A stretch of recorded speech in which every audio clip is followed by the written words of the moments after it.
go, Rosie. Good job. Nice. Good job, Harley. Yeah, it's a ridgeback. She's got a tiny bit. Yes.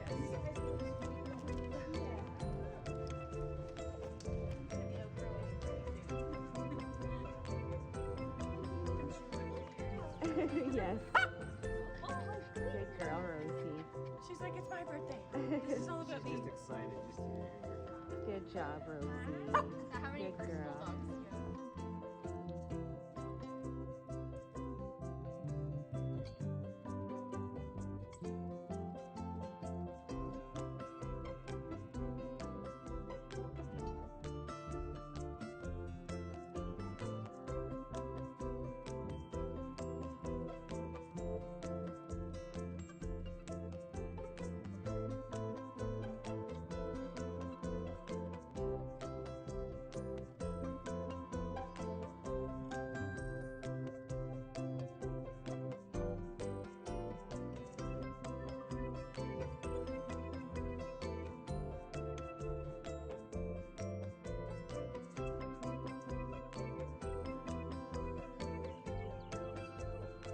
Rosie, sit.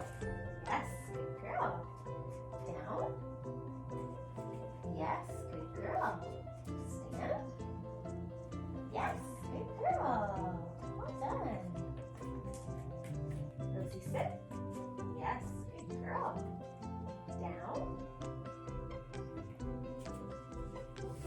Yes, good girl. Stand. Yes, good job. Well done. Rosie, leave it. 1, 2, 3, 4, 5, 6, 7, 8, 9, 10. Yes, take it. Good job, Rosie. All done. Rosie, watch me. 1, 2, 3, 4, 5, 6, 7, 8, 9, 10. Yes, good girl. All done. Rosie, read it. Yes, good girl. Ready, Rosie? Go cat.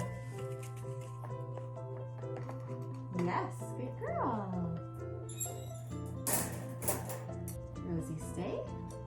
Yes, good girl. Stay. Yes. Stay. Yes. Stay.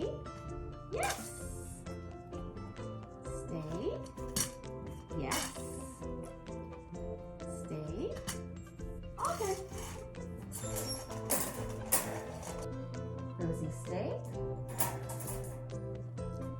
Yes, good girl. Okay. Good job. Rosie, sit. Yes, good girl. Stay. Yes, good girl. Stay. Yes, good girl. Stay. Yes, good girl.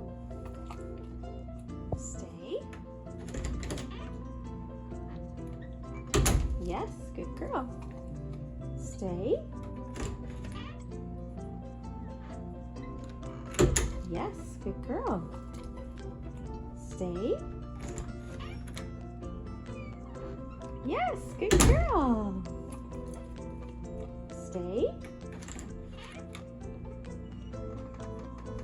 Yes, good girl. All done. Good job.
girl. Stay.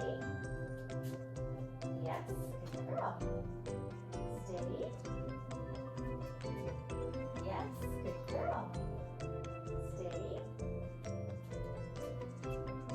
Yes, good girl. Stay. Yes, good girl. Stay.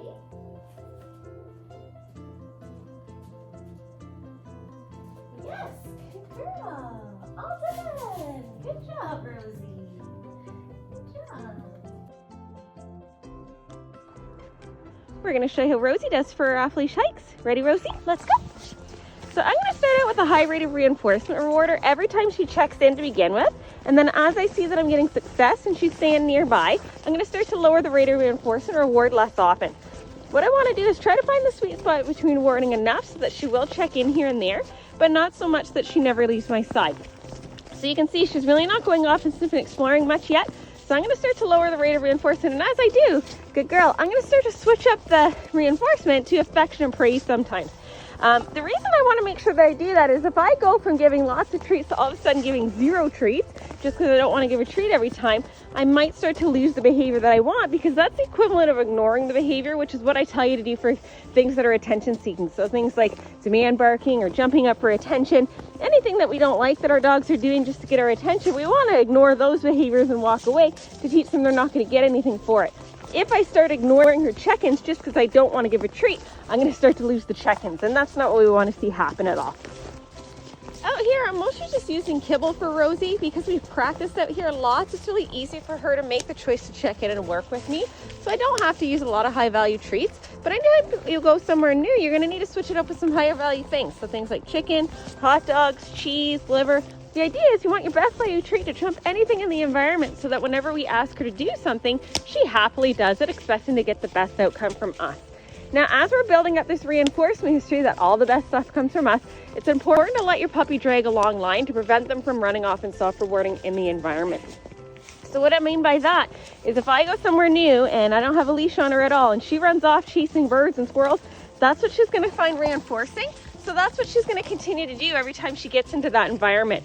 By starting off in any new environment with a long line, we can make sure we can proof our check-ins, our leave-its, our recalls, and make sure that they're reliably responding to all our cues before we think about dropping the end of the leash, letting them drag the leash, and eventually fading that leash as we get success. But anytime it seems like things are coming apart and she's not listening to us anymore, we've got to go back to using that long line to prevent her from making the choice to self-reward in the environment and getting reinforcement from the environment for making those choices.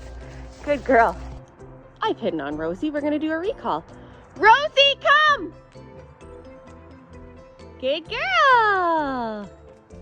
Yes, good girl. All done. Go play. So it's not just about food. It's also about coming out and playing lots of fun games with your dog so that you're really fun and exciting to engage with. I like to play hide and go seek. I hide on them. When they come and find me, I get excited, give them a really good treat, and then send them to go play. Sending them to go play is a really important part of the equation because we don't want them to learn that recall ends the fun. And that's a common mistake that a lot of puppy owners make. They use their recall before they leave fun places, and the puppy's clued in and they don't want to come and call because they don't want the fun to stop. So what we're going to do to prevent having that happen is we're going to do lots of recalls where we give them a treat and send them to go play, so that recall is just part of the game. And if it actually is time to leave somewhere fun, you're going to call your dog, leash them, give them a good treat, and say go play, let go of the leash and let them play while they drag their leash for a little bit. Then after a few minutes of play, then pick up the leash and just say let's go. So we're not using the word come and associating that recall is going to end the fun. Along the same lines, make sure you don't use recall to do anything your puppy might not like. So I don't use the word come and then get them to go into the bath, or come and then get them to do their nails. I also don't use the word come to encourage them to do anything that they seem uncertain about. So if she was nervous about going through a doorway or across a certain surface, that wouldn't be a good time to use the word come, even though it's tempting to. The problem with doing that is you potentially make a negative association with that word come with something that was kind of scary for them. So we can do kibble trails or cookie tosses, really anything to encourage them to figure out how to do it themselves. But we don't want to use the word come in those scenarios and risk making a negative association with that word come. We want the association with a word to be like hearing the music of the ice cream truck, where they expect a really special treat and the fun keeps going, and then they'll always come racing and expecting something good to happen every time. Good girl, Rosie. Go play. Rosie's headed up ahead there. I'm going to change directions here and let her know what the this way cue. Rosie, this way! Good girl. Good job. Well done, go play. So realistically, the reward for this way does not always have to be a food reward. It really is just a cue to follow, and having fun in a different direction could be the reinforcement for the this way cue. But if they turn on a dime and come running in like she did, I do like to give a food reward to encourage a really fast response like that in the future. Go, Rosie. Go play.